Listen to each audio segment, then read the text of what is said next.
Hello everyone, welcome to your lordship के online platform पे आपका बहुत स्वागत है। Today I am going to tell you about cyclone Remal. जो ये चक्रवात आया है, साइक्लोन आया है रेमल, जो वेस्ट बंगाल में अभी जिसका इफेक्ट हमें देखने को मिल रहा है, उसके बारे में मैं आपको बताने जा रहा हूँ। रेमल, इसका नाम जो है ये एक अरेबिक वर्ड से आता है। जो अरेबिक वर्ड में इसे कहते हैं सैंड, जैसे बालू का जो चक्रवात आता है उस तरह से ये साइक्लोन आता है, इसलिए इसको कहते हैं सैंड और रेमल। ये नाम ओमान ने दिया है, रेमल नाम। और बेसिकली ये 2024 का जो प्री मानसून सीजन है उससे पहले का साइक्लोन है।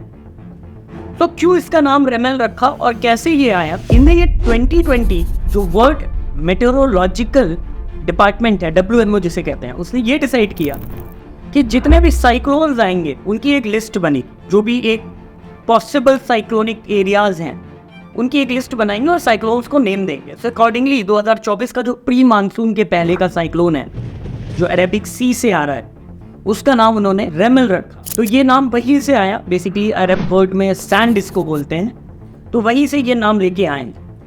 ये जो साइक्लोन रेमल आया है, इसकी जो ओरिजिन है वो बे ऑफ बंगाल है, या आप कह सकते हैं जो बंगाल की खाड़ी है वहां से आया है। और इसका जो पोटेंशियल इम्पैक्ट है, ये कहाँ पे इम्पैक्ट करेगा, तो इसका पोटेंशियल इम्पैक्ट जो है वो सुंदरबन रीजन्स में हो सकता है।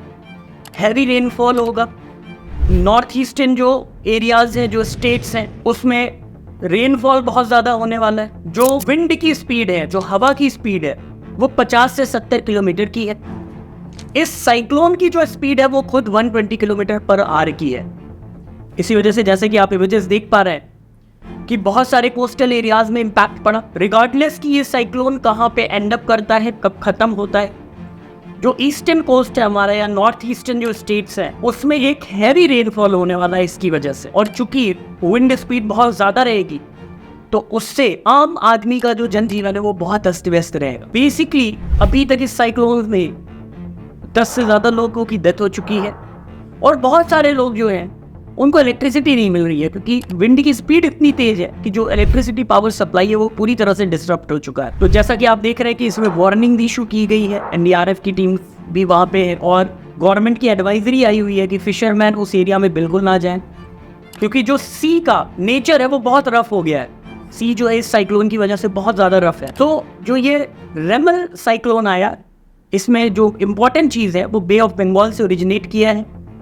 इसका जो इम्पैक्ट है वो हमारे पूरे नॉर्थ ईस्टर्न स्टेट पे आएगा, स्पेशली वेस्ट बंगाल पे आएगा। और रेमल इसे इसलिए कहते हैं क्योंकि ये सैंड की तरह घूमते हुए आता है। जो एक साइक्लोनिक नेचर इसका है, जो अरब वर्ड में रेमल को सैंड कहा जाता है। और इसमें एडवाइस सबके लिए यही है कि जितना भी आप समुद्र से या तट एरिया से दूर रह सकते हैं, कोस्टल एरिया से दूर रख सकते हैं, रहिए। फिशरमैन्स को भी ये एडवाइजरी है कि वो सी एरिया में एंटर ना करे, कोस्टल एरिया में एंटर ना करे, और आने वाले 3-4 दिनों में इसका प्रॉपर इम्पैक्ट हमें पता चल जाए। तो इस तरह की वीडियोस के लिए हमारे साथ जुड़े रहिए। Thank you so much.